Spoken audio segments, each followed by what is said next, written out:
Shalom family, peace and blessings be upon you. Within today's video, we're going to go over the topic of building strong relationships, whether it be friendships or whoever we decide to procreate with through marriages, as the construction of both of them are very important when it comes to building strong nations and strong communities, right? That's why whenever we establish friendships and marriages, we must do our due diligence to make sure that both parties are moving on the same path in the same direction. They must both be on one accord. One person can't be moving this way on that path and the other person moving that way on that path, because in the long run, that relationship shall surely fail. We must also make sure that the person we're inviting within our circles, they're not just there for a season. We have to take our time and be patient to make sure that person's a great person. We must make sure that we, on our end, apply these two actions to make sure the relationship are good. We must apply loyalty and sacrifice to make sure on our end that the relationship shall surely go afloat as well. Without loyalty and sacrifice from both parties, the relationship shall fail as well. Just like in order to serve the Most High, we must apply loyalty and sacrifice. We must sacrifice the things of this world, all of the pleasures of this world, and start following His commandments. That's their loyalty part, right? Whenever we build strong relationships, it's going to help us build unity. And in order to build unity, and after we build unity, we establish communities. And after we establish communities, we establish what? A nation, right? That's why it's very important, and it's food for thought. Just a little bit of food for thought for you. Me speaking as a man, two-dimensional aspect. For the rest of the video, we're going to dive more into a three-dimensional and spiritual aspect upon relationships through the spirit and power of the Most High. Now, this is one of my favorite books right here. You can find this book within the King James 1611 edition of the Bible, or you can find it within the Apocrypha. It is known as the Book of Ecclesiasticus. Not to get confused with the Book of Ecclesiastes, because I know they sound very similar, but Ecclesiasticus. Now, if you open up the Book of Ecclesiasticus and you go to chapter 6, verse 7, this is a very good bread and butter scripture. It reads, "If thou would get a friend, prove them first, and be not hasty to credit them." Very, very plain, but very true. A lot of people, whenever they get into, whether it be companionships or relationships, marriages, etc., they get very hasty for that companion, that friend, that company. And they don't even prove that person first before they add them within their circle. That person has to be profitable unto you, especially when it comes to marriage. We can't rush into things like that. We have to make sure they build credit, establish credit, just as we establish credit within this world. Now, verse 8 reads, "For some men are a friend for their own occasion, and will not abide in the day of your trouble." Yeah, some people are like that. The moment the turmoil hits, they get to running. You won't hear from them ever again. The moment some kind of trials or tribulations come within the relationship, right? Verse 9 reads, "If there is a friend who is being turned to enmity and strife when they discover your reproach." Again, some friends are a companion at the table and will not continue in the day of thy affliction. But in prosperity he will be as thyself, and will be bold over thy servants. But if brought low, he will be against you, and will hide himself from your face. Right? You have to be careful. You have to allow, just like verse 7 says, let them establish credit first. You have to see how they are over a period of time. Like, there's no kind of rush when it comes to establishing relationships or friendships within this world. People have to prove themselves. Can't stress it enough, guys. Alright, now this is chapter 18 within the same book. Now, chapter 18, verse 30 reads, "Go not after your lusts, but refrain yourself from your appetites." You know, similar to the worldly phrase, think with your top head, don't think with your bottom head. Like, there might be a situation where a guy might see like an attractive woman and he might think to himself, man, I really want to be with that woman.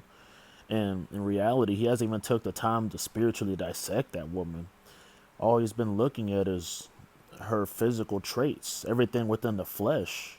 And it's very vain as beauty actually passes away day by day. We must take the time to do our due diligence to dissect that woman spiritually before we get into any intimate relationship with them. Refrain yourself from your appetites. Now, building upon that same principle, this is the book of Proverbs, chapter 31, verse 30. It reads, "Favor is deceitful."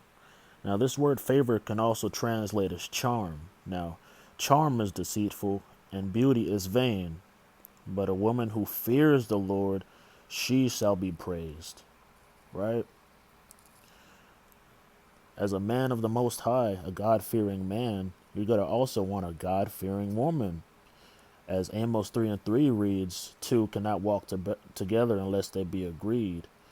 You two must be spiritually on one accord. You both must be walking the same path for the relationship to be able to last through the tribulations and the trials that it's going to inevitably go through. Going back into the book of Ecclesiasticus, chapter 11, verse 2, this is more for the women's side of things. It reads, "Commend not a man for his beauty, nor abhor." Abhor also means hate. A man for his outward appearance. Now, for the women, just how I stated earlier, beauty is very, very vain. It slowly fades away day by day. Every single day your beauty fades. You need to establish the relationship off of the spirit of that man and the wisdom and understanding that that man can give unto you. Keep in mind, in God's laws it states that the woman's desire should be to her husband, and he shall govern over her. Now, you're not going to want an unwise judge to rule over you. Neither do you want a judge to rule over you with rigor. If you choose the man just because he looks good and he's an unwise judge, then you made an unwise judgment in choosing him, and your relationship shall surely fail. And it says, neither abhor a man for his beauty or his outward appearance. You might be a brother that might not be the best looking man in the whole world, but he might be very prudent, very astute, very wise with his judgment, and a God-fearing man, one who understands God's laws, one who understands the testimonies, one who knows how to get through the tribulations with you, one who's going to add on to you. Choose that man over the man that you commend for his beauty. Building upon that a little bit more, this is the book of Ecclesiastes, chapter 8, verse 1. It reads, "Who is as the wise man, and who knows the interpretation of a thing? A man's wisdom makes his face to shine, and the boldness of his face shall be changed."